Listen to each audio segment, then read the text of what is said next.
ঘরে বসেই যদি এরকম মজাদার রসমালাই খাওয়া যায় তাহলে তো আর দোকানে যাওয়ার কোনো প্রয়োজনই পড়ে না। আসসালামু আলাইকুম, সবাই কেমন আছেন? আশা করি সবাই অনেক বেশি ভালো আছে। আজকে আমি হুবহু রেস্টুরেন্ট স্টাইলে আপনাদেরকে রসমালাই করে দেখাবো। তো দেখতে পাচ্ছেন এখানে আমি 1/4 কাপ গুঁড়ো দুধ আর 1/2 কাপ গুঁড়ো দুধ নিয়েছি আমার সুবিধার জন্য। এখানে গুঁড়ো দুধের পরে বেকিং পাউডার নিয়েছি আর সামান্য পরিমাণে তেল নিয়েছি। তেল নিয়ে কিন্তু ভালো করে মেখে নিয়েছি হাতের সাহায্যে। আপনারা চাইলে এখানে বাটার বা ঘি ইউজ করতে পারেন, যেহেতু আমার কাছে বাটার বা ঘি ছিল না এই জন্য আমি কিন্তু তেল দিয়ে দিয়েছি।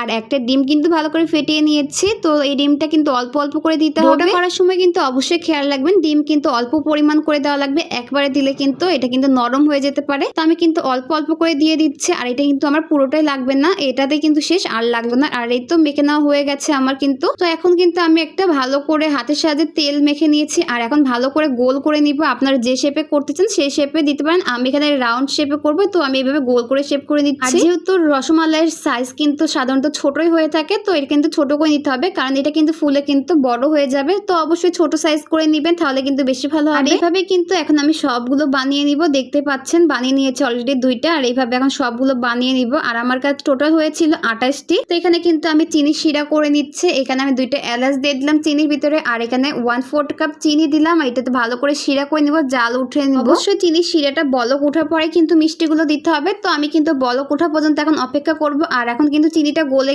যাওয়ার পরে কিন্তু বলক উঠবে। আর এই তো এখানে আমি কিন্তু একটা তেজপাতা দিয়ে দিলাম, তাহলে কিন্তু ফ্লেভার সুন্দর আসবে। এলাচটাতেও কিন্তু ফ্লেভার সুন্দর আসার জন্য দেওয়া। আর এই তো আমি রসমালাইগুলো কিন্তু সব দিয়ে দিলাম। মিষ্টিগুলো দেওয়ার সাথে সাথে কিন্তু ঢাকনা দিয়ে ঢেকে দিলাম। অবশ্যই এখানে কিন্তু কোনো প্রকার ছুরি বা চামচ ইউজ করতে যাবেন না। আর এই তো 5 থেকে 7 মিনিট পর দেখতে পাচ্ছেন মিষ্টিগুলো কিন্তু ফুলে ডাবল হয়ে গেছে। আর এখন কিন্তু আমি চুলাটা অফ করে দিয়েছি। আর এখন এদিকে আমি কিন্তু ক্যারামেলটা বানিয়ে নিব। তো এখানে কিন্তু আমি ভালো করে কড়াইটা গরম করে নিয়েছি হিট করে নেওয়ার পরে। তাই তো চিনি দিয়ে দিলাম আর দেখতে পাচ্ছেন ক্যারামেল হইতে শুরু হয়ে গেছে। এখানে কিন্তু কোনো প্রকারে আমি পানি ইউজ করব না। আর আপনাদের যদি ক্যারামেল না হয় অবশ্যই কিন্তু আপনারা একটু পানি ইউজ করতে পারেন। আমার কিন্তু এখানে পানি ইউজ করা লাগবে না। আর যেহেতু গ্যাসের চুলায় করলে কিন্তু এখানে কোনো প্রকারের পানি ইউজ করা লাগবে না। আর এই তো দেখতে পাচ্ছেন ক্যারামেল কিন্তু রেডি। আর এখন কিন্তু এর ভিতরে আমি অল্প পরিমাণে আগে পানি দিব, তারপরে কিন্তু দুধ দিয়ে দিব। কারণ এখানে সাথে সাথে কিন্তু দুধ দিলে কিন্তু ফেটে যাওয়ার সম্ভাবনা থাকবে। এর জন্য অল্প পরিমাণে পানি দেওয়ার পরে কিন্তু আমি ভালো করে এখানে নেড়ে নেওয়ার পরে দুধটা দিয়ে দিচ্ছি। আর এখানে কিন্তু আমি গরুর লিকুইড দুধটা ইউজ করছি। তার সাথে কিন্তু স্বাদের জন্য আমি এখানে গুঁড়ো দুধও ইউজ করব। আর আপনারা